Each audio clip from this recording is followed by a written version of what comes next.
Hey guys, so after you've done all the phases, you'll start to get into the more advanced material, so the zones, the numbers, stuff like that. So when you're learning fibs, you actually don't need to, if you're not understanding it by now, you don't need to use them. I mean, obviously it takes some time and experience and practice to use them, but they are just an indicator. So this is the only indicator that I talk about because it is valuable and it works with numbers. But realistically, it all comes down to price action.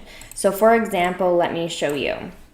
So when we're using the fibs, we want to use them as a potential way to enter. So we want to enter on the retracement. So what we want to do is we want to go from the high of the wick, because that includes where it went to that specific price. So we want to go from wick to this wick right here. Okay.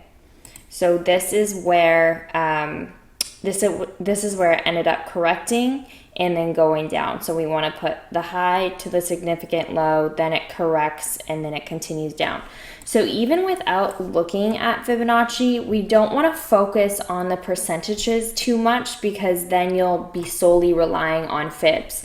What you want to do is you want to look back to the zones, which again, after the phases, you're going to learn this in the 2.0. So what you want to do is actually highlight this area, and we can see that it's rejecting off that 38.2% because we're at half of price. So again, you'll learn all of this when you get into the 2.0, but I just want to explain it, and I just don't want you relying on fibs, just on fibs, because a lot of people have that problem where they'll use fibs and then they're just looking at these numbers rather than looking at what's actually happening with structure. So basically what ended up happening is it came to the 0%. So this was another little zone here. It was a minor zone. So it ends up coming to the 0%, comes up and corrects because we had a huge impulse. So remember your impulses and corrections, because that's really, really important. So impulse correction ends up correcting this broken structure right here. It ends up retesting and continuing down.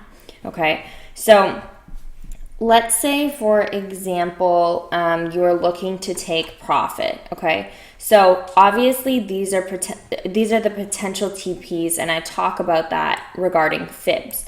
But you want to still focus on price action to see what actually is happening on the left-hand side, okay?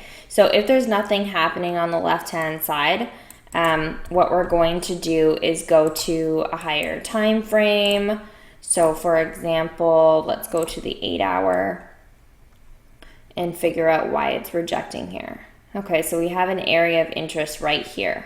So if we bring this zone across, we can see exactly why it's respecting that. So it ended up coming down. So impulse correction, impulse made a W, which is a double bottom as well, made the W formation, then ended up retesting this broken price, tested it, and then continued down. So fibs wise, we would say, okay, well, we're looking at the negative 27% and the negative 61.8. And so it ended up working out really well. It went to the 61.8 to the T, but we want to figure out, okay, why did it go to that?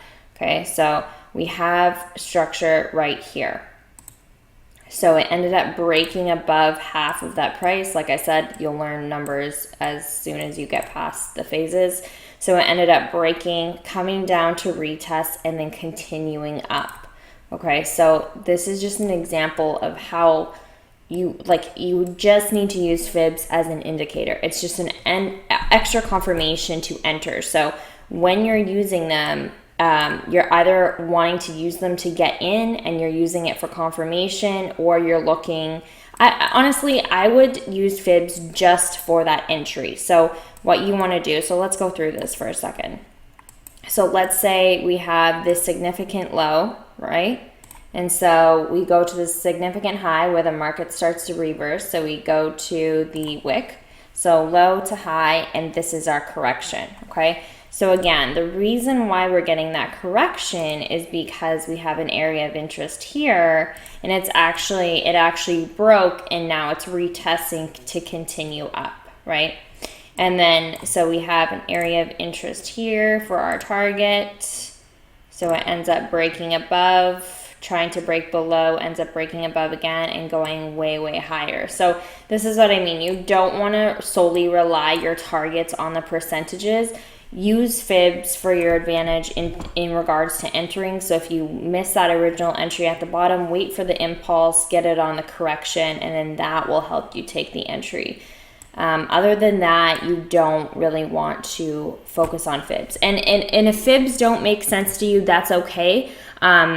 In today's day, I don't really use them, to be honest. I don't need them because I have so much experience, obviously. But if you want to use them as that extra confluence to get in on that correction, then you can if you want. So I just wanted to quickly add that in.